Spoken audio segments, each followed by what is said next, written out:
Life is hard. So many philosophers, psychologists, speakers, and everyday people have mentioned this point that my ears are beginning to bleed from the number of times I've listened to some variation of these words. Jordan Peterson, Mark Manson, Ryan Holiday, my next door neighbor. The list can run on forever. I'd even go so far as to say that you too, fellow listener, intuitively believe this as true. No modern person can escape the problems of life. Illness, work, the tiny Honda Civic swerving across 3 lanes to cut you off, the laptop kaputting before you hit the save button, and the dreaded adventure of negotiating to buy a car. It almost seems like, if life is so hard, with so many problems, if everyone agrees that it's hard, if everyone else is participating in the humdrum of a routine life in which they feel they have no control, that there doesn't seem to be a point in moving forward. That leaves us with a question. What's the point of living if a life is difficult? Because, fellow listener, life isn't just hard. It is love. It is beauty. It is depression and frustration. It is joy and entertainment. It is all-encompassing. It is everything you can imagine and more. It is your deepest fears and greatest successes. It is the snowstorm in the dead of winter and the brightest day in the height of summer. It is the touch of a mother and the hand of an abuser. Life is. It is not our place to judge it or ask why we are where we are. Life is just the way it is. Its problems are merely a feature rather than an exception, and the only reasonable choice to make is either to 1. Ignore the problems until they come slamming into us like a wrecking ball, Miley Cyrus style, or 2. Accept them as they are, and change our attitudes on life so we can improve ourselves and further love those around us. If you choose option 1, stop listening. If you choose option 2, listen on.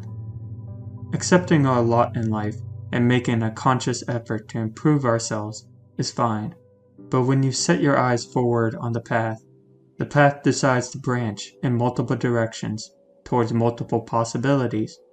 Calm yourself. Where to start is not as important as actually starting, and starting is what this video will help you do.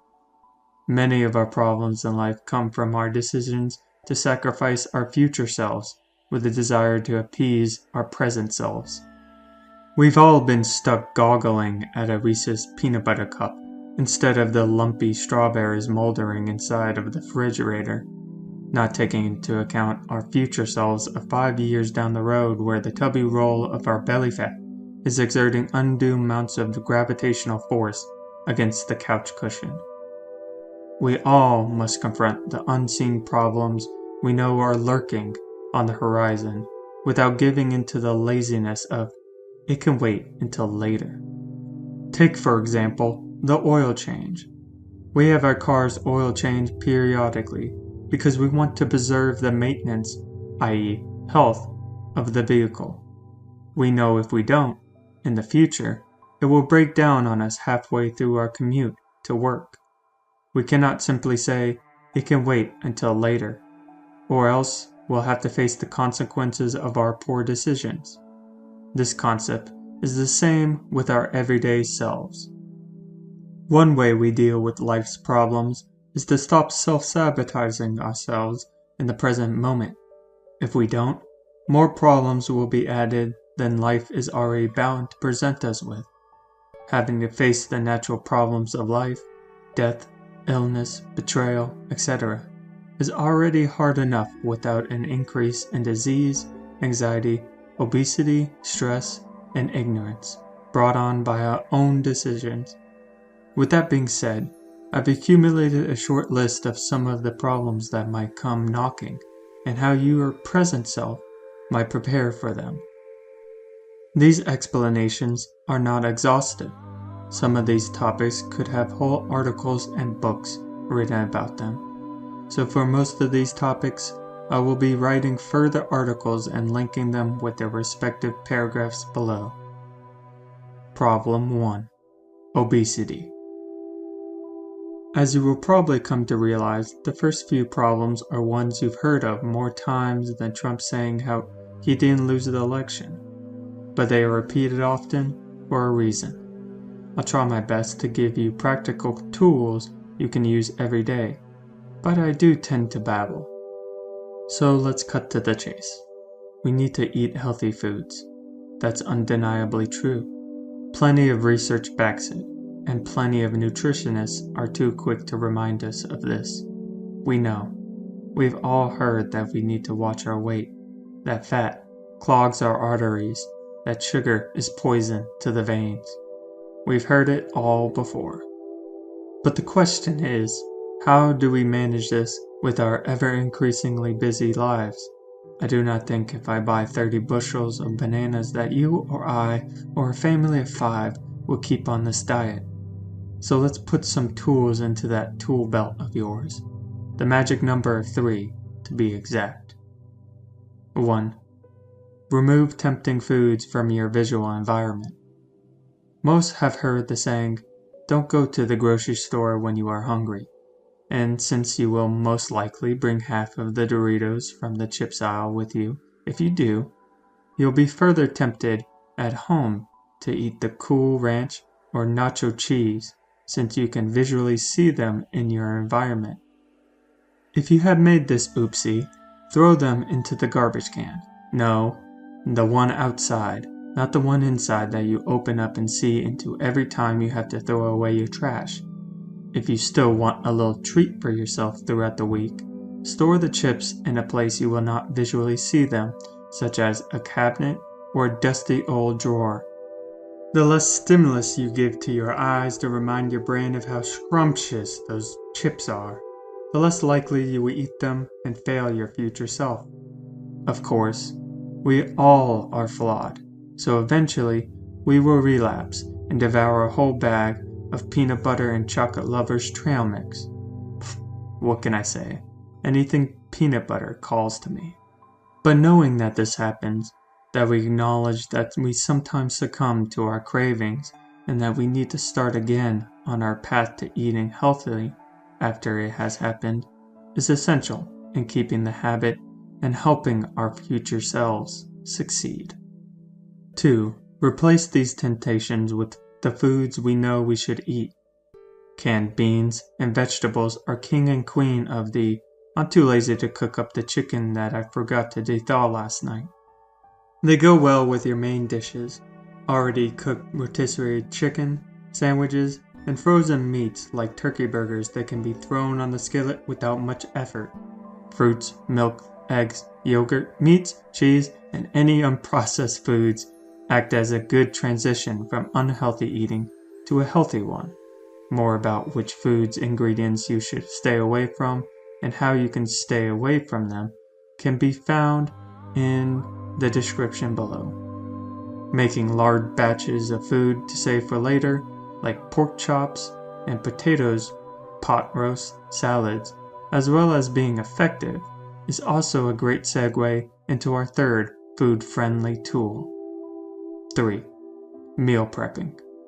Save your mind from deciding how you're going to eat healthier during the work week, or even when you work from home, with meal prepping.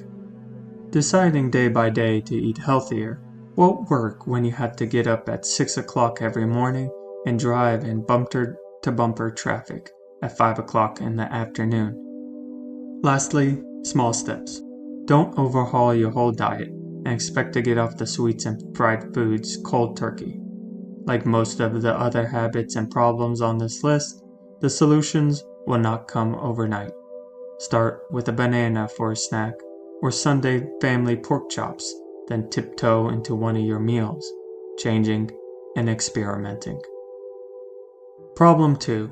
Mental stressors. Yes, mental health. It is all the rage nowadays, but, like I said before, there's a reason for it. How many times have you felt so alone after turning off your social media and putting your head down to go to bed? How many times have you heard the monkeyness of your brain whisper, "You aren't worth it. You can't do that. You aren't good enough for them. Why should you call that friend when you know they don't want to talk to you?" These intrusive thoughts are, sadly, natural. Like our problems, they are going nowhere, but how we react to and deal with them is key. Even so, telling ourselves we're going to accept these thoughts as they are, and shaping our minds to accept them, are separate trails across a chasm. Telling ourselves is the first step. You must also partake in deliberate action to grow your mind into being at peace with the monkey brain's incessant pull. The 3 immediate practices to help with shaping the mind, as I have mentioned in other articles, are meditation, journaling, and gratitude. Each can have an article dedicated to it, but the important part is that they all fall under the same umbrella. You can pick, choose, experiment, and review how each of them works in your life, and then either try a different exercise or a different variation of the exercise. Sitting for 10 to 30 minutes staring at a wall until you feel like your head is about to split open? Try going for a walk without your headphones, or one of the other basic methods provided in the description below. Staring at a blank page doesn't convince you to journal? Pull questions from the internet to prompt you. Ryan Holiday has a great article about journaling, which will be provided in the description below. Forgetting to say something you're grateful for before your meals? Say one thing when you wake up and go to bed. It doesn't matter. Give each method you attempt enough time for you to gather the evidence, then review, find what works best for your schedule, and be flexible with yourself. The vision is to help your future self be better prepared to deal with the stresses of life, not to have immediate results or staunchly stick with habits that no longer work for you. Problem 3. Lethargy. I had a hard time arranging these problems since each needs to be addressed at some point. Much like your diet, you know you need to exercise to combat the lethargy you feel daily. I know you need to. But the questions are, how can we find the time for it? And how can we continuously exercise without burning out?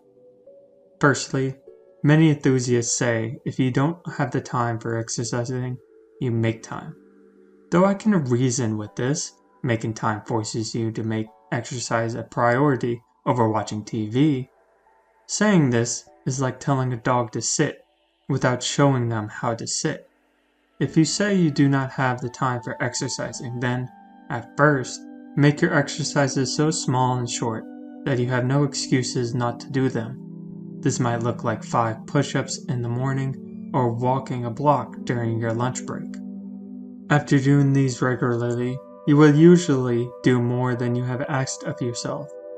Those previous exercises might turn into 50 push-ups or the confidence to walk through the gym doors, and a longer walk with a coworker, or, if you become as insane as I am, a mid-afternoon jog. Eventually, you will begin to associate exercising as a part of your identity. This concept I stole greedily from James Clear's Atomic Habits.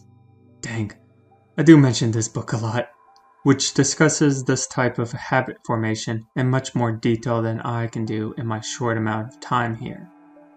For the second question of how we can avoid burnout, the most important point is finding an exercise you find engaging and you can see yourself doing for an extended period of time. You do not have to lift weights. You do not need to run. I suggest you try these exercises for an extended amount of time after you have grown a habit of continuously exercising, but do not stick with them to the point you stop exercising altogether. You might like going to Zumba and yoga classes, skateboarding, playing basketball or football, swimming, going out on Saturday nights to two-step dance, one I am particularly fond of. See what works best for your schedule and who you are. Experiment, review, and reiterate. Remember, you are not doing this for your present self, but to save your future self from lethargy and obesity. Problem 4. Jobs. Simon Sinek, in his book Leaders Eat Last, argues that the amount of control you have over your job, i.e., the freedom to go out to eat during your lunch, to take bathroom breaks as needed without permission, to be free from micromanaging, correlates with the amount of stress you have. The more control you have, the less stress. The less control you have, the more stress you have. If you find yourself in a position where you feel powerless to make decisions for yourself, or cannot stop to take a breath before another metaphorical boulder comes flying towards you, you must, for your, yes, I'm going to repeat it, future self, reevaluate where you are in your professional career.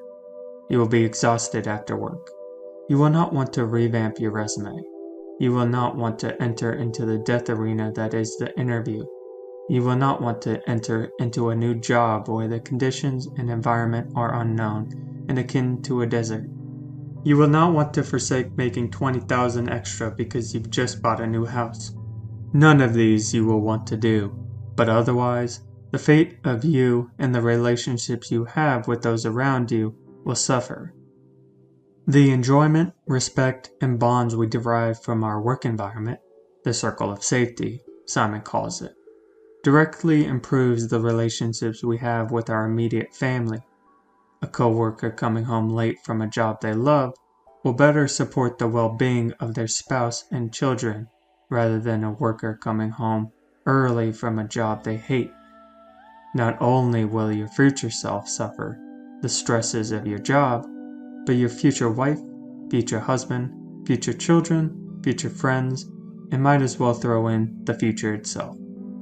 I cannot necessarily tell you if you need to leave your job, or that you need to sit down with your boss and tell them you need more control over how your day looks, or that you should become the manager to change the work environment yourself, or that you should do as Viktor Frankl says, and derive meaning from what control you do have. What I can suggest is that you take the time to sit down with yourself, ask if your job is bleeding you out, and if so, what are you going to do to change it? This is where the mental health tools above come into play so that you might make these difficult decisions with a clear and unburdened conscience. Problem 5. Ignorance. And our last one, I feel, is a problem that seems to go unrecognized in our increasingly technologically driven world. Constantly learning, gaining knowledge, and reasoning through problems have a profound impact on limiting the number of artificial problems we create for ourselves in the future. And I do not mean strictly in the academic sense. Learning how to interact with coworkers, navigate new technologies, negotiate, public speak, organize events, how to lead, drive safely, yeah, I still need to work on that. And really any aspect of life requires us to learn and gain specific knowledge to understand our surroundings in a deeper and more meaningful way. In other words, when specific problems we have experienced and learned from arise again, we are better prepared for them. Furthermore, the less you know, the more susceptible you are to unforeseen problems. You can go buy a Toyota Corolla from Facebook Marketplace, but if you haven't done the research beforehand into the car's history, you'll end with an unexpected lien you now have to pay off.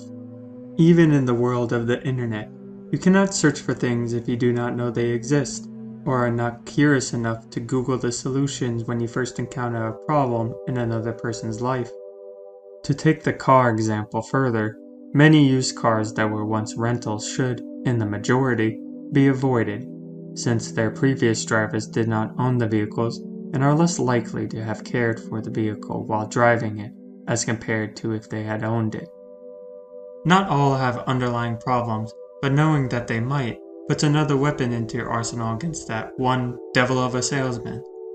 I understand that trying to improve all 5 of these domains at the same time will spin your head around faster than any carousel might. Don't. Take one, break it down to simple routines and habits that are manageable, and go from there. The process of helping your future self is incremental, and no, you do not need to be in this alone. If you have any questions about these processes, or simply need someone to talk through them, please do not hesitate to message me through email or Twitter. Hope this helps, and as always, stay classy, my fellow listener.